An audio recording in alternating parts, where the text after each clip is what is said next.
Welcome to Stories from the Hearth, the podcast for tall tales and fantastical fiction. Short stories, the likes of which you might once have heard a wandering bard tell to a group of villagers gathered around the fire. Each episode will feature a brand new story, written and performed by me, Callum Bannerman. Historical, romantic, science fiction or fantasy, these are tales to transport you, doorways into another world. Episode 3, Ludmiła and the Duckling. I'd like to begin this episode by offering a massive thank you to two of my top tier patrons, to my sister, the proficient poet Ruthie Bannerman, and to my brother, the skilled storyteller Mully. Thank you both. If anybody at home wishes to support the podcast and earn themselves exclusive perks, then please head to Patreon by hitting the link below. Now, let us begin.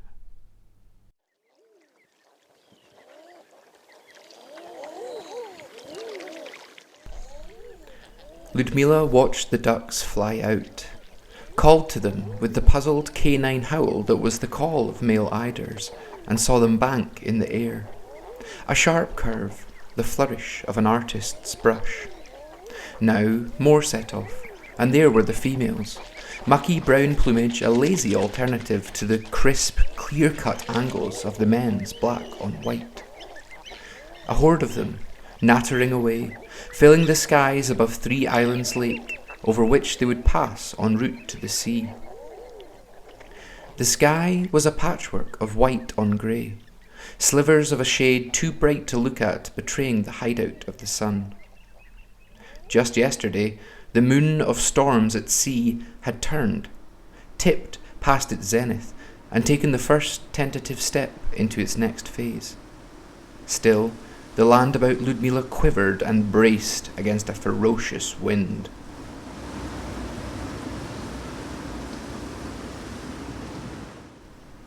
This part of the island was sheer and concave, cupped between an imposing slope of mountain and the jut of granite atop which sat Ludmiła's hometown of Eiderdown. It was not typically the sort of spot an eider duck would have chosen to nest. It was not typically the type of spot Ludmiła would have chosen for their work, and yet here they were, duck and two-spirit, navigating their way awkwardly through the gale, which ran the land with all the determination of a child at a village fete. Ludmiła carried baskets in both hands, deep bowled and wicker closely meshed to ensure as little feather down escaped as possible during the harvesting. Empty for the moment, however, they acted as sails, catching the gusts and threatening to yank the two-spirit's arms from their sockets. Between the errant baskets and the untamed hare which whipped and blinded, Ludmiła's mood had grown considerably overcast by the time they reached the nesting sites. Catching their breath, Ludmiła plonked themselves down in the lee of one of the structures, a waist-high house of stone. "Ow!" they called. "Ow!" They tilted their head back to rest against the slab, the sweat of exertion cooling behind their ears and in the folds of their neck. Their breath came heavy and laboured. From the flush of ducks ascending carried the female's throaty quor-quors in response. In brief spurts between the rapid rise and fall of Ludmiła's chest, a smile stirred. Running against the wind up the slippery slopes of the mountain, all in the name of soft bedding, was not their idea of fun. They were not the athletic 20-something of former years. Long gone, too, was the notion that a hard body and tireless stamina would win the two-spirit some affection. It had taken only a few years of maturity to exhaust the sexual potential of a town the size of Eiderdown and surface with the realization that no matter how valued the two-spirit community was, that's where appreciation of things two-spirited stopped. So yes, perhaps they had allowed themselves to indulge a little more in the offerings of cheese and beer and bread and meat customarily awarded their kind. Perhaps they had started to favour walking to the ducks over the frenetic speed trials they used to set themselves. Just maybe the trek from Eiderdown to Eiderdown served now only as a reminder of the jiggle in their belly, and arms, legs, ankles, neck, and back rolls. Having said that, conversing with those soft, downy devils in ahoos and quar-quars was payment enough every time. Ludmiła had not chosen their line of work. Not that many on the isle could, they supposed. Butchers were mostly the sons of butchers, herders the daughters of herders, and so on. And yet, if you were shit with a cleaver, or, who knows, afraid of sheep, you could always appeal to your elders, who would at least hear your case. Hell, might even actually find another role for you. Not so for two spirits, the mythical ones, the enlightened ones, the ones born of ceremony, born to uphold already long upheld traditions, the ones with futures ordained.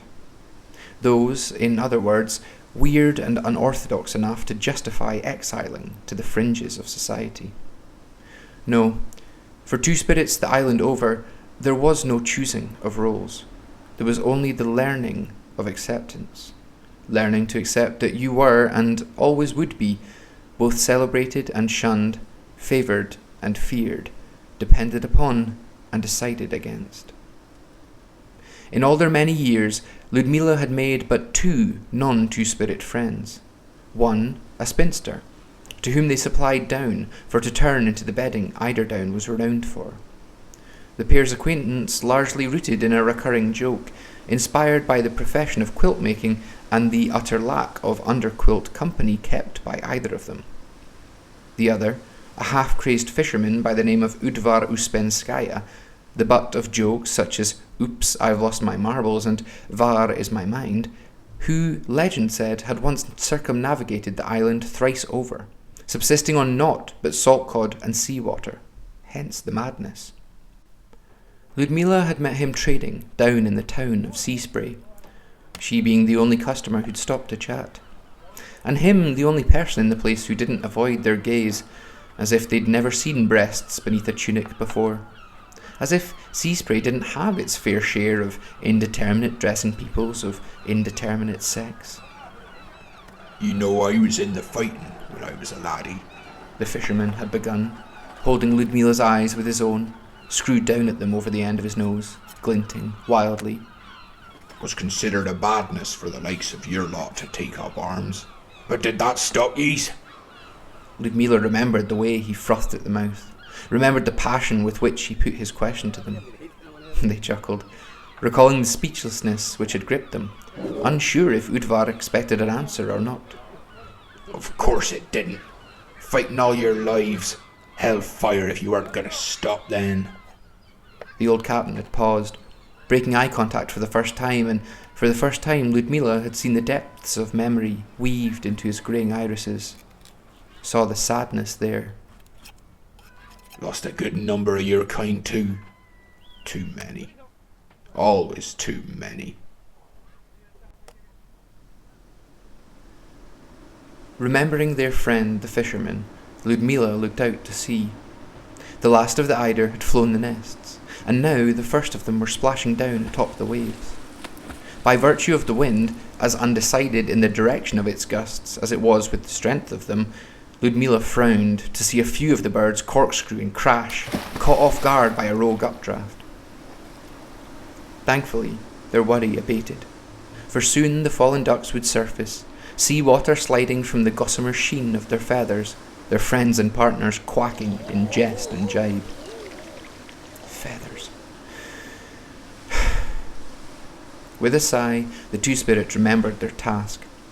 Climbing to their feet, hands on knees to help leverage the huge weight, they trudged to the front of the nesting house they'd been resting against.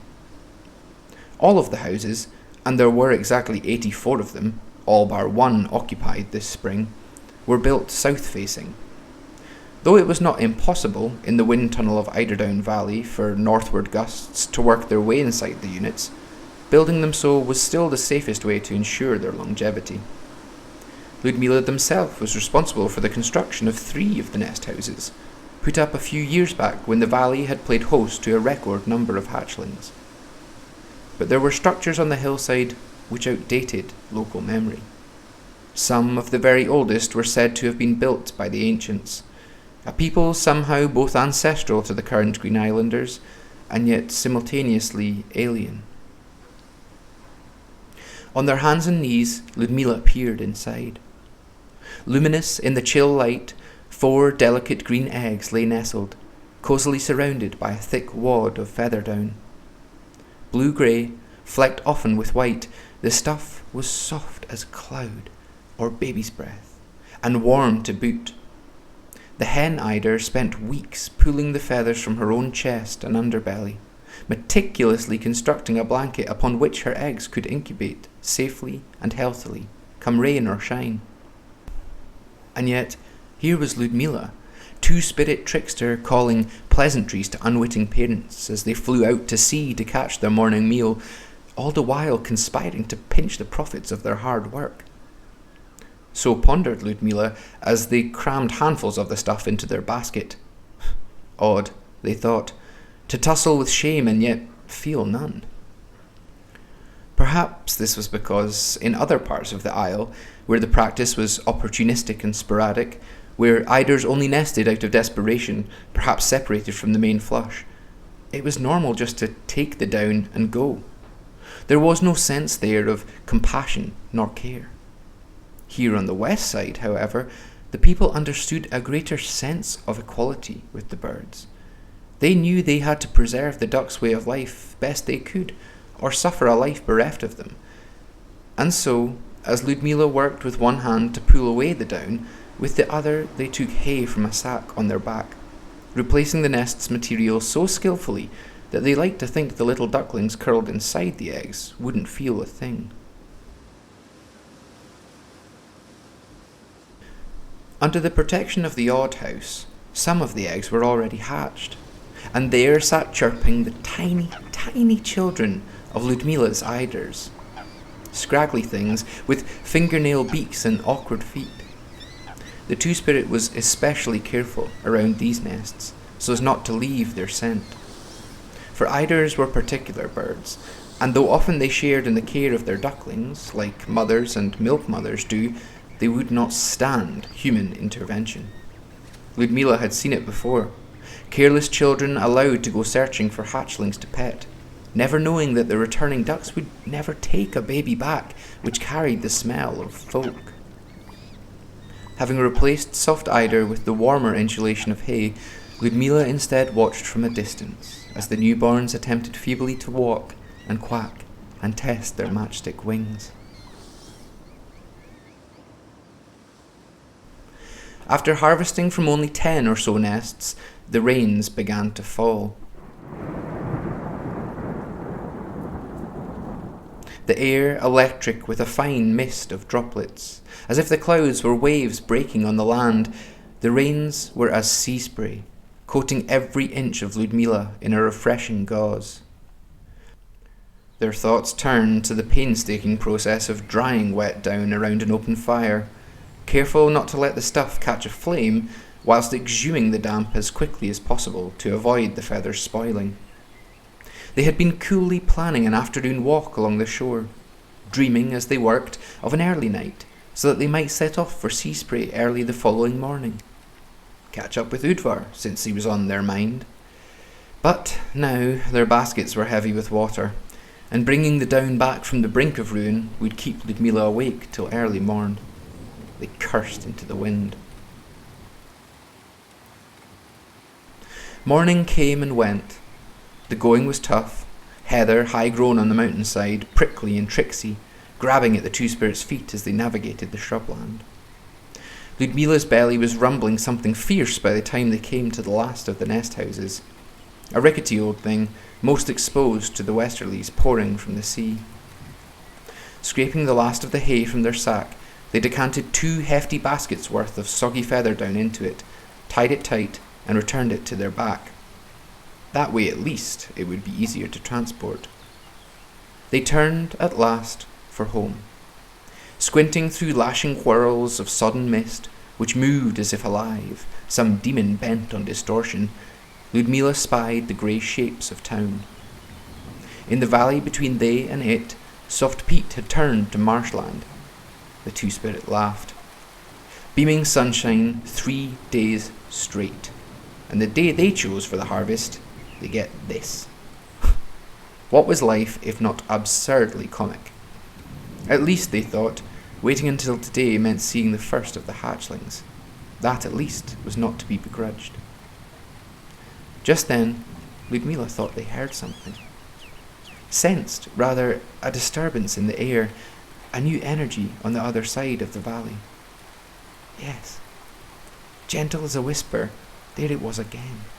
Though they could swear this time it was closer. A high-pitched whine or squeak? They couldn't be sure. For but a second, the winds changed course, and in the short time it took them to rally, a quietude befell the hill.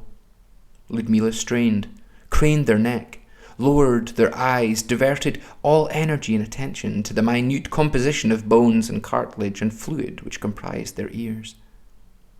The inhale of a gust across the valley floor preceded the roaring return of gale, and the two-spirit almost gave up on whatever it was they thought they'd heard. But, just as sound swooped to fill the aisle again, less than a yard from their foot came a weak, determined quack. Ludmiła jumped.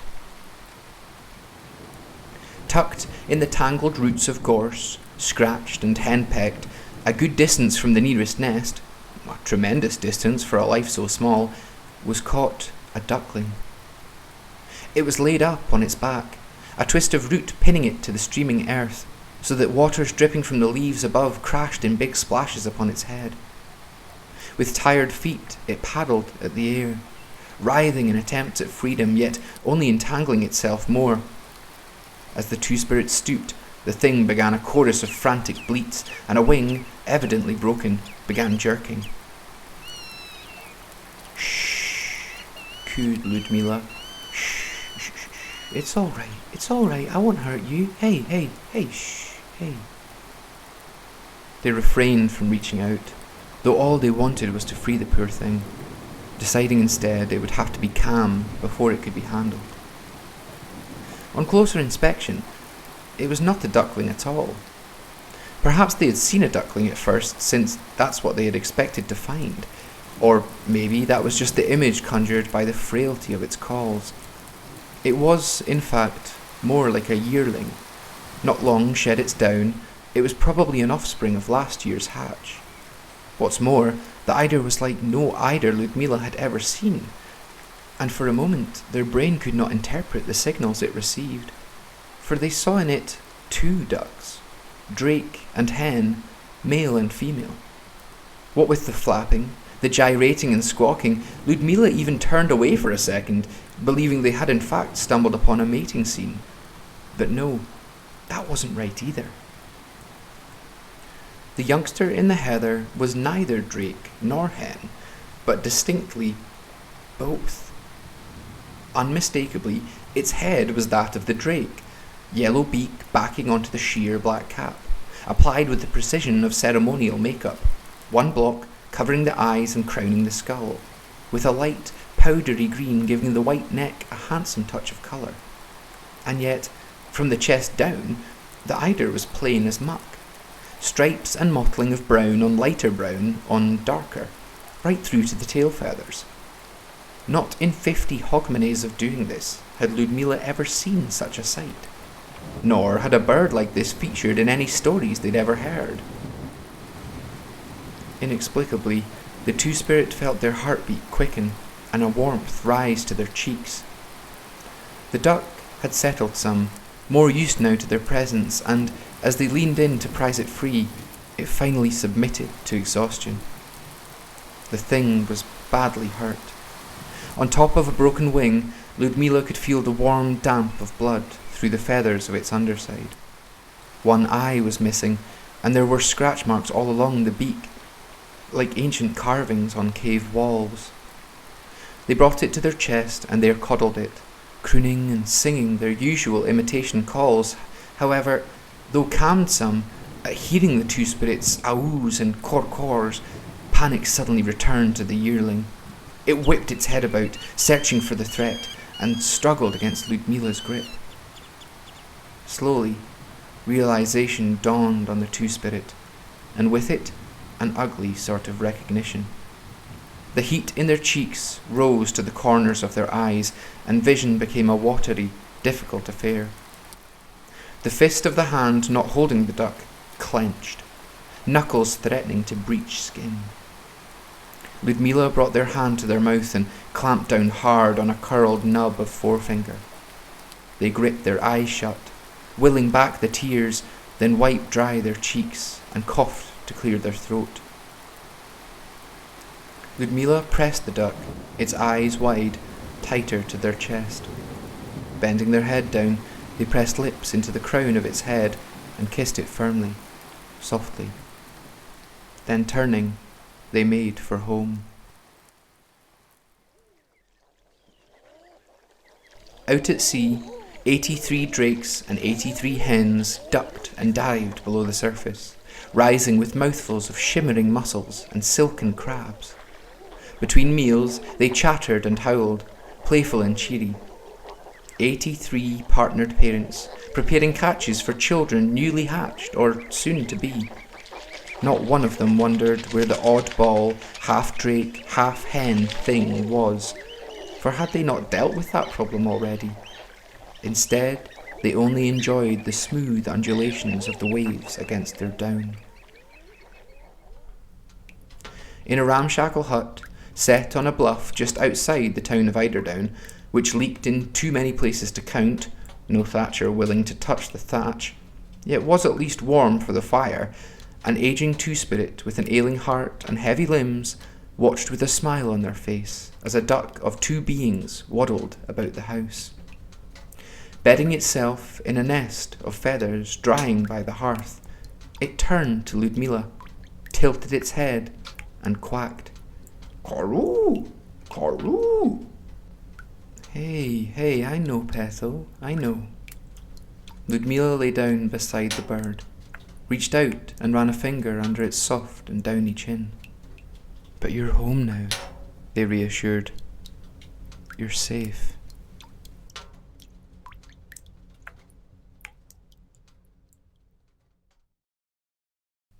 A quick shout out to 2 further patrons of the arts. Thank you to my novice narrators on Patreon, they being my mum, Vivian, and my gran and papa, Sandy and Jane. Thank you for listening to Stories from the Hearth. If you liked what you heard, please do subscribe, follow, and share this podcast with friends, family, and anyone you know who could use just a half hour's respite from the chaotic energies of the everyday. If you wish to support the podcast, please consider heading to my Patreon by hitting the link in the description.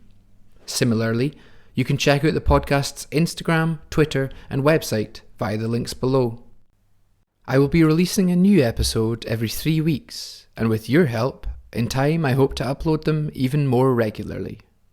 I've been Callum Bannerman, and you've been listening to Stories from the Hearth.